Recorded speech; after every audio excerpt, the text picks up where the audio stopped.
జగనే hands up YCP pack up అంటూ కూడా లోకేష్ అయితే కొన్ని వ్యాఖ్యలు అయితే ఏమండి లోకేష్ గారి గురించి అంత తక్కువ మాట్లాడుకుంటే అంత మంచిది సార్. ఆయన తిరిగిన కిలోమీటర్లు ఎన్నో, ఆయన రాసుకున్న కిలోమీటర్లు ఎన్నో తెలుసు. ఆయన గెలవటానికి, ఆయన రాజకీయంగా ఎదగటానికి వాళ్ళు చేసే అడ్డదారులు ఎన్నో తెలుసు, వాళ్ళు చేసే పనులు ఏంటో తెలుసు. నిన్న ఎన్టీ రామారావు గారు వర్ధంతి రోజు ఏం చేశారండి? నీ గెలుపు కోసం బాలకృష్ణ గారు ఫ్లెక్సీలు ఉడబీకేసి రచ్చ చేసావే, నీ అన్నయ్య కొడుకు కాదా బాలకృష్ణ? అన్నయ్య కొడుకు కాదా జూనియర్ ఎన్టీఆర్ గారు? రేపు పొద్దున మీరందరూ లేకపోతే పార్టీని భుజాలకు ఎత్తుకునేవాడు కాదా? వేరే పార్టీలోకి వెళ్ళే జూనియర్ ఎన్టీఆర్ గారా? ఏమంటే నేను లోకేష్ బాబు గురించి ఎవరినో బలి చేసేస్తారా? అంటే సొంత రక్తాన్ని కూడా నువ్వు పోసేసుకుంటున్నారంటే నందమూరి ఫ్యామిలీ అలా తయారైపోయింది.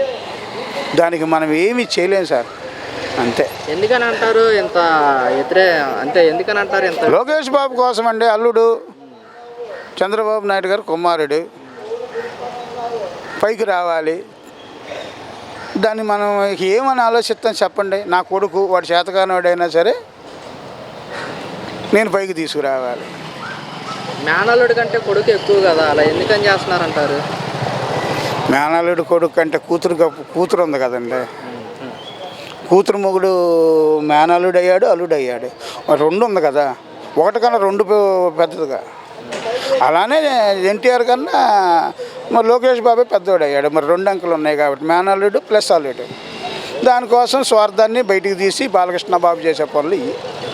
సొంత ఇంట్లో వాళ్ళు ఎన్టీఆర్ని తొక్కేస్తున్నారు కదా. మరి ఏమండి ఒక మాట చెప్తాను, బంతిని కింద కొడతాం, ఎంత ఎత్తుకు ఎదిగిద్ది దాని డబల్ ఎగిరిద్ది. అలానే రేపు ఎన్టీఆర్ గారు కూడా అలానే ఎగురుతాడు. కాలం రావాలా, కలిసి రావాలా, టైం రావాలా, వస్తుంది. బాలకృష్ణ బాబు జూనియర్ ఎన్టీఆర్ గారు వస్తారు, దానికి తగ్గట్టు చేస్తారు. రాజకీయాల్లోకి ముందుకెళ్తారని చెప్పేసి ఎన్టీఆర్ ఇలా చేస్తున్నారంటారా? కిందకి లాగేస్తున్నారు. అంతే కదండి, అంతే కదా. రాజకీయాలకు రాకూడదనే కదా. వస్తే లోకేష్ బాబుకి రాజకీయాలు ఎదగలేడనే కదా, పడిపోతాడు, ఏమైపోతాడు అనే ఉద్దేశంతోనే కదా బాలకృష్ణ బాబు కూడా చేసే పనులు. ఎంతవాటి కరెక్ట్ అంటారు? ఎంతవాటికి కరెక్ట్ అనే ఉందండి. ఎంతవాటికంటే రాజకీయాల్లో నీచమైన రాజకీయం జరుగుతుంది. దానికి మనం ఏమీ చెప్పలేం. పదవుల కోసం ఇంకా ఇలా చేస్తూనే ఉంటారంటారా? రాజకీయం అనేది అది రాజకీయ క్రీడ అండి. ఈ క్రీడలో ఒకళ్ళు తగ్గించుకోవటం జరుగుతూ ఉంటుంది. ఇక సహజమే ఇవన్నీ. ఇది ఒక రాజకీయ క్రీడ. ఆ ముఖ్యమంత్రి సీట్ అనేది ఒక అందని ద్రాక్ష లాంటిది కొంతమందికి.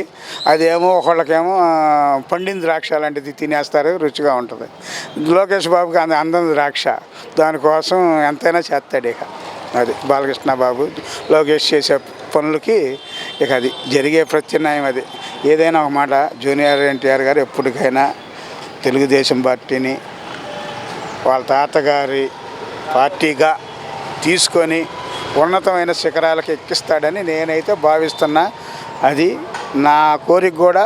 ఎప్పటికైనా జూనియర్ ఎన్టీఆర్ ఒక ముఖ్యమంత్రిగా మేము చూస్తాం. మరి రాణిస్తారంటారా రాజకీయాల్లోకి? వస్తాడండి.